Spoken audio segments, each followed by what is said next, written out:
चलिए, तो बिहार में एक बार फिर से नीतीश कुमार के सरकार की ताजपोशी हो गई है। 10वीं बार मुख्यमंत्री के तौर पर नीतीश कुमार ने जो है वो शपथ लिया।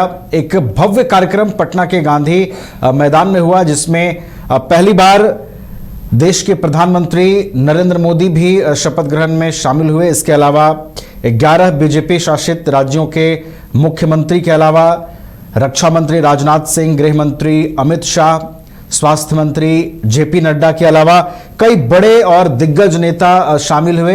यानी कि हम ये कह सकते हैं कि एनडीए का पूरा कुनबा इस मंच पर मौजूद रहा और सीएम नीतीश के इस ऐतिहासिक पल का सभी गवाह बने। और यहां से राष्ट्रीय राजनीति में भी एक संदेश गया कि एनडीए की ये जो प्रचंड जीत हुई, सत्ता में वापस एनडीए जो है बिहार में लौटी और उसका पूरा शक्ति प्रदर्शन भी आज के इस समारोह में देखने को मिला। क्या बड़ी बातें रही इस शपथ ग्रहण की, और उसके बाद नीतीश कैबिनेट के मंत्रियों ने भी शपथ ली, उसमें क्या बड़ी बातें नजर आती है, इसको समझेंगे। हमारे साथ हमारे वरिष्ठ सहयोगी राकेश रंजन जी स्टूडियो से जुड़े हुए हैं। रंजन जी, पटना का गांधी मैदान देखिए ऐतिहासिक है और आज फिर इतिहास यहां पर रचा गया है। 10वीं बार नीतीश कुमार ने शपथ ली है और पहली बार प्रधानमंत्री भी शामिल हुए शपथ ग्रहण में। और क्या बड़ी बातें रही, पूरे शपथ ग्रहण को देखा आपने? जब ऐतिहासिक गांधी मैदान में ये शपथ ग्रहण समारोह हुआ, मुख्यमंत्री के रूप में एक बार फिर से नीतीश कुमार ने बिहार की कमान संभाल ली। 10वीं बार वो मुख्यमंत्री बने हैं। ये उपलब्धि हासिल करने वाले वो देश के पहले व्यक्ति हैं जिन्होंने कि 10 बार मुख्यमंत्री पद की शपथ ली। और जिस तरह से उनको इस चुनाव में समर्थन मिला है और जो एनडीए का कुनबा है उसके सीटों की संख्या जो है वो आपको 200 के आंकड़े को क्रॉस कर गई है, वो बताता है कि लोगों के बीच उनकी लोकप्रियता बनी हुई है, उनके ऊपर लोगों का विश्वास जो है वो बना हुआ है।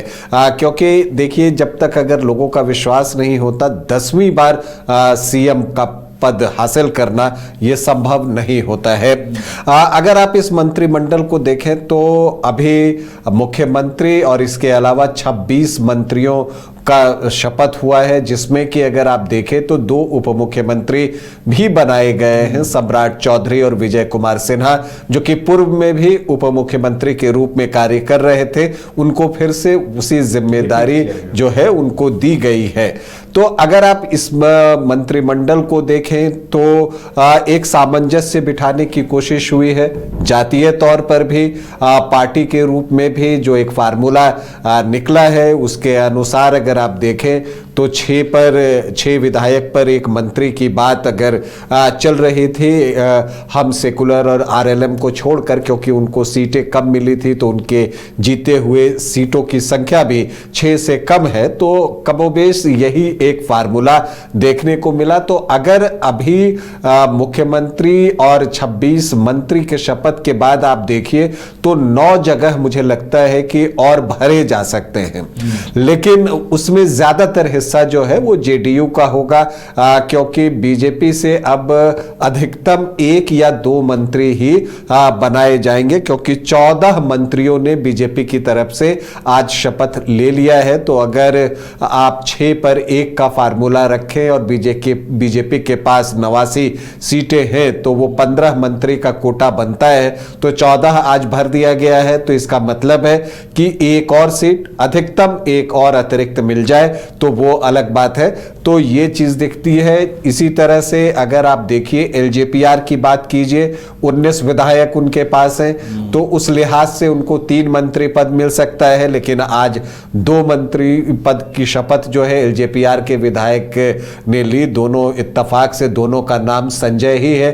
संजय कुमार जो कि बखरी से जीते हैं और संजय कुमार सिंह जो कि महुआ से जीते हैं, जहां से तेज प्रताप यादव भी चुनाव लड़े थे और उनको हार का सामना करना पड़ा है। जहां तक हम सेकुलर की बात है तो एक ही मंत्री पद उन्हें मिलना था, संतोष कुमार सुमन जो जीतन राम मांझी के पुत्र हैं, उन्होंने एक बार फिर से शपथ ले ली है। और जो एक इंटरेस्टिंग चीज है कि आरएलएम के बारे में यह कहा जा रहा था कि स्नेहलता कुशवाहा जो है वो मंत्री पद की शपथ लेंगी। उपेंद्र कुशवाहा की पत्नी जो सासाराम से विधानसभा का चुनाव जीती है और इसकी चर्चा जोरों से पिछले कुछ दिनों से चल रही थी चुनाव परिणाम के बाद, लेकिन वहां पर जो है उपेंद्र कुशवाहा के बेटे दीपक प्रकाश ने जो है वो शपथ ली है। तो अब जब आप इस मंत्रिमंडल को देखते हैं जहां की एक मुख्यमंत्री और 26 मंत्री हैं, उसमें से एकमात्र दीपक प्रकाश ही हैं जो अभी दोनों में से किसी सदन का हिस्सा नहीं है। मतलब न तो वो विधानसभा में है न विधान परिषद में है। तो इसका मतलब ये हुआ कि उनको विधान परिषद में लाया जाएगा, तो एक उनकी संभावित एंट्री जो है वो 6 महीने के अंदर किसी सदन में करवानी पड़ेगी। इसके अलावा देखें तो जो ये मंत्रिमंडल है उसमें दिलीप जायसवाल, डॉक्टर प्रमोद कुमार और अशोक चौधरी, ये 3 मंत्री आपको दिखेंगे जो कि विधान पार्षद हैं, विधान परिषद के सदस्य हैं। बाकी सभी जो हैं वो विधानसभा के सदस्य हैं जो कि अभी चुनाव हुआ है।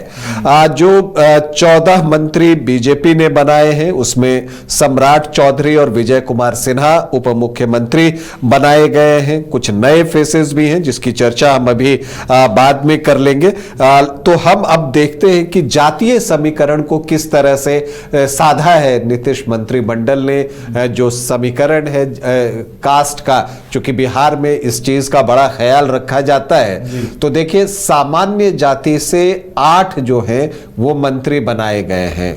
8 सामान्य जाति के मंत्री हैं जिसमें राजपूत जाति से सर्वाधिक है, क्योंकि इस बार एनडीए से काफी सारे जो है राजपूत विधायक चुने गए हैं, लगभग 32-33 उसकी संख्या है। तो 4 को जो है आपको मंत्री बनाया गया है, जिसमें संजय सिंह टाइगर हैं जो कि आरा से चुनाव जीते हैं। पहले वो संदेश से भी विधायक रह चुके हैं, लेकिन इस बार वो आरा से चुनाव लड़े और चुनाव जीते।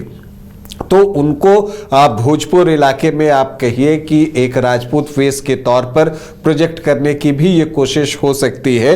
तो यहां पर संजय सिंह टाइगर को जो है एक बार जो है वो मंत्री बनाया गया है, पहली बार मंत्री वो बने हैं। इसके अलावा जो दूसरा चेहरा है वो श्रेयसी सिंह का है। श्रेयसी सिंह जो है वो जमुई से इस बार चुनाव लड़ी थी, पिछली बार भी यहीं से लड़ी थी और चुनाव जीती थी। इस बार भी कंफर्टेबल मार्जिन से उन्होंने चुनाव जीता है।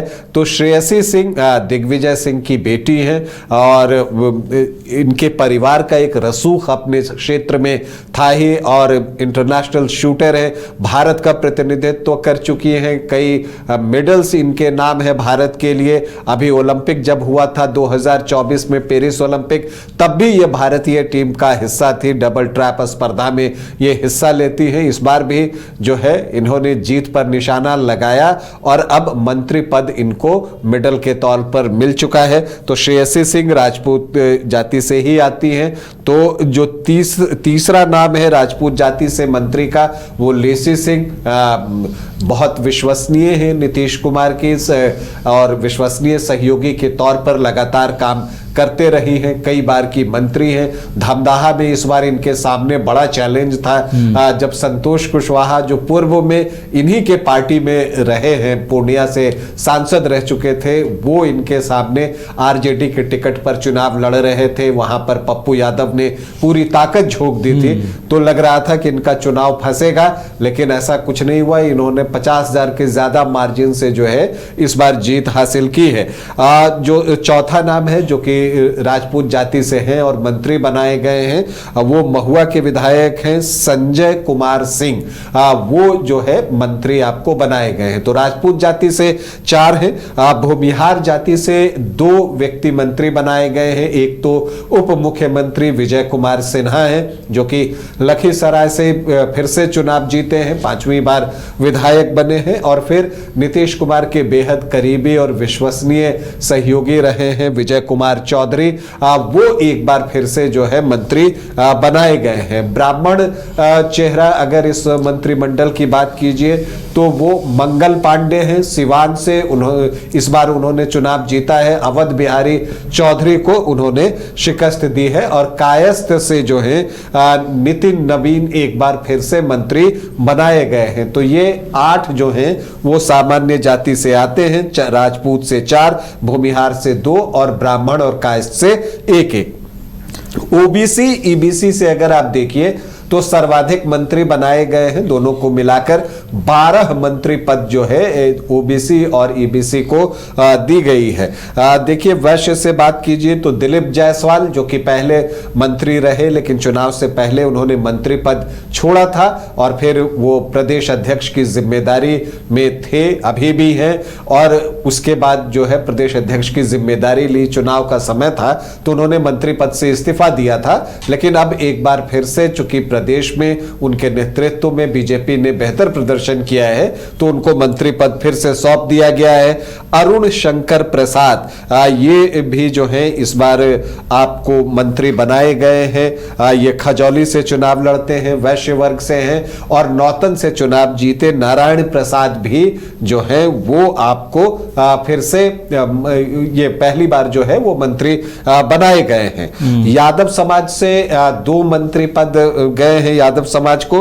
एक तो रामकृपाल यादव है, दानापुर से चुनाव जीते, रीतलाल को उन्होंने पराजित किया है तो उनको मंत्री पद दिया गया है। और विजेंद्र यादव लगातार कई बार से वो मंत्री रहे हैं, ऊर्जा मंत्री के रूप में उनकी एक पहचान रही है। देखना है इस बार कौन सा विभाग मिलता है, संभवतः ऊर्जा पर ही ये काम करते रहे तो फिर से ऊर्जा मंत्रालय इनको मिले। विजेंद्र यादव जेडीयू से हैं, सुपौल से चुनाव लड़ते हैं और इस बार फिर से इन्होंने जीत हासिल की है। कुशवाहा की बात कीजिए, चूंकि देखिए लव कुश की बात होती है, नीतीश कुमार का जो कोर वोट बैंक है वो माना जाता है लव कुश समाज। तो देखिए मुख्यमंत्री तो खुद कुर्मी समाज से हैं, एक और कुर्मी समाज से जो उनके करीबी सहयोगी रहे हैं श्रवण कुमार जो नालंदा से चुनाव जीते हैं, एक बार फिर से उन पर विश्वास जताया है। और धानुक वर्ग से सुरेंद्र मेहता बीजेपी के टिकट पर जो है वो बछवाड़ा से चुनाव जीते हैं तो उनको भी मंत्री बनाया गया है। और कुशवाहा जाति से जो उप मुख्यमंत्री हैं सम्राट चौधरी तारापुर से वो चुनाव जीते हैं, उनको उप मुख्यमंत्री बनाया गया है। और उपेंद्र कुशवाहा के जो बेटे हैं दीपक प्रकाश उनको भी जो है पहली बार मंत्री बनाया गया है। तो अगर आप लवकुश कॉम्बिनेशन से देखें तो 4 मंत्री पद आपको यहां पर दिखेगा। मल्लाह समाज से भी आप देखते हैं कि 2 व्यक्ति जो है वो मंत्री पद को सुशोभित करेंगे। मदन सहनी नीतीश कुमार की पार्टी से बहादुरपुर से चुनाव लड़ते हैं, इस बार भी लड़ा और चुनाव जीता, उन पर फिर से विश्वास जताया गया है, वो फिर से मंत्री बनाए गए हैं। और फिर रमा निषाद है, कैप्टन जयनारायण निषाद की बहू, अजय निषाद की पत्नी, और इस बार औराई से बीजेपी ने रामसूरत राय का टिकट काटकर जो है रमा निषाद को टिकट दिया था, पार्टी में वो शामिल हुई थी। हालांकि लोकसभा चुनाव में अजय निषाद कांग्रेस के टिकट पर चुनाव लड़े थे, लेकिन रमा निषाद इस बार बीजेपी से औराई से चुनाव लड़ी और बड़े मतों से चुनाव जीती, 50,000 के ज्यादा का मार्जिन उनका रहा, तो वो यहां पर जो है मंत्रिमंडल में शामिल की गई है रमा निषाद। इसके अलावा आप देखिए तो एससी वर्ग अनुसूचित जाति वर्ग से भी 5 व्यक्तियों को मंत्री पद दिया गया है, ये भी इस मंत्रिमंडल की एक खासियत है। और जब आप सैलिएंट फीचर्स ढूंढते हैं तो वो आपको इसमें दिखता है। लखेंद्र कुमार रोशन हैं जो कि पातेपुर से बीजेपी के टिकट पर चुनाव जीते हैं। अशोक चौधरी एमएलसी हैं, वो एक बार फिर से जो है मंत्री बनाए गए हैं, नीतीश कुमार के करीबी माने जाते हैं।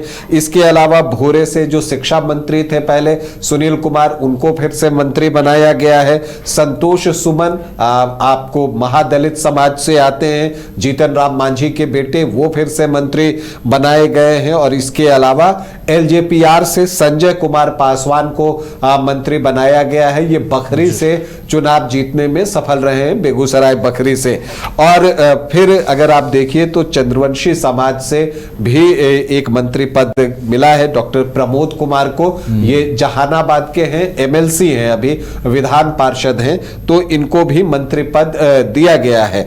तो अगर आप जातीय समीकरण से देख रहे हैं तो जो चीजें आपको दिख रही हैं, सामान्य जाति से 8 मंत्री पद गया है, ओबीसी और ईबीसी की बात कीजिए तो 12 मंत्री मंत्री पद गया है, तो ये 12 और 8 20 हो गए। अनुसूचित जाति से 5 मंत्री पद गया है, तो ये 25 हो गया। और मुस्लिम एक हैं जमा खान, जो कि चैनपुर से चुनाव जीतने में इस बार सफल रहे हैं। पिछली बार बीएसपी के टिकट पर जीते थे और बाद में जेडीयू में शामिल हुए थे और मंत्री बनाए गए थे। इस बार जेडीयू के ही टिकट पर चुनाव लड़ा और चुनाव जीते और अब मंत्री बनाए गए हैं। जमा खान जो है इस मंत्रिमंडल में मुस्लिम फेस है, एकमात्र मुस्लिम मंत्री जो है वो जमा खान ही बनाए गए हैं। तो ये 26 का विभाजन है, सामान्य 8, ओबीसी ईबीसी 12, मुस्लिम 1 और एससी वर्ग से 5। और अगर जातियों के आधार पर जाए तो राजपूत 4 हैं, भूमिहार 2, ब्राह्मण 1, कायस्थ 1, वैश्य से 3 है, यादव 2 है, कुशवाहा 2 है, कुर्मी जो है 1 है, नीतीश कुमार के अलावा श्रवण कुमार, और धानुक जो है वो सुरेंद्र मेहता है। निषाद समाज मतलब कि मल्लाह समाज से रमा निषाद और मदन सैनी, और मुस्लिम 1 जमा खान। तो ये जो है जातीय समीकरण को साधने की कोशिश की गई है कि हर वर्ग को संतुष्ट किया जाए और सबको जो है जो एक प्रतिनिधित्व मंत्रिमंडल में हर जाति का, हर वर्ग का होना चाहिए। अति पिछड़ी जाति की बात कर लीजिए, पिछड़ी जाति की बात कर लीजिए, सामान्य जाति की बात कर लीजिए, मुस्लिम की बात कर लीजिए, वो दिखता है। इसके अलावा अगर इस मंत्रिमंडल की एक और खासियत की अगर आप बात कीजिए तो कई नए चेहरों को इस बार जो है वो जगह मिली है। अगर आप देखें तो नए चेहरों की बात करें तो राम कृपाल यादव पहली बार बिहार में मंत्री बने। केंद्र में मंत्री रह चुके हैं, लेकिन बिहार में पहली बार राम कृपाल यादव जो है वो मंत्री बन रहे हैं, बने हैं। मतलब तो मैं कहने का अर्थ ये है कि वो पहली बार बिहार में मंत्री के रूप में कार्य करेंगे। संजय सिंह टाइगर आरा से चुनाव जीते, वो हैं। इसके अलावा अरुण शंकर प्रसाद खजौली से चुनाव जीते, वो है। रमा निषाद जो है औराई से चुनाव जीती, वो है। लखेंद्र कुमार रोशन जो कि आपको पातेपुर से चुनाव जीते हैं, वो है नए चेहरे में। श्रेयसी सिंह है नया चेहरा। डॉक्टर प्रमोद कुमार है, संजय कुमार है, और संजय कुमार सिंह और दीपक प्रकाश। तो ये नए चेहरे हैं जिनको कि पहली बार मंत्रिमंडल में शामिल किया गया है। तो जो अभी मुख्यमंत्री के अलावा जो 26 मंत्री शामिल किए गए नवीन, उसमें एक चीज है, चूंकि देखिए महिलाओं ने भर भर कर वोट दिया है एनडीए को, लेकिन उस लिहाज से अभी जो है वो प्रतिनिधित्व थोड़ा कम दिखता है, क्योंकि जो 26 मंत्री बनाए गए हैं मुख्यमंत्री के अलावा, तो वहां पर आप देखें तो 3 महिला जो है वो दिखती हैं। एक तो श्रेयसी सिंह दिखती हैं, रमा निषाद, मतलब ये 2 बीजेपी से, और एक आपको लेसी सिंह आपको दिख रही है जेडीयू से। तो ये 3 मंत्री पद दिख रहा है।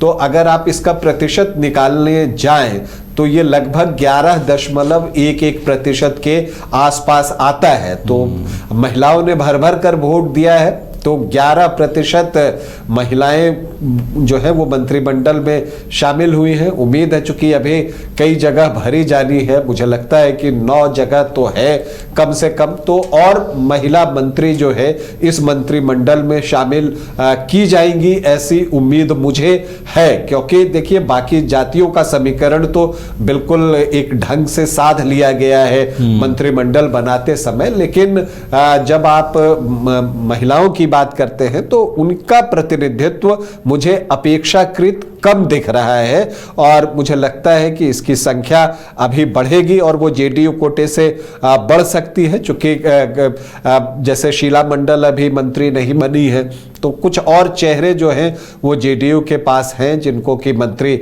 बनाया जा सकता है, जो कि महिला फेस होंगी।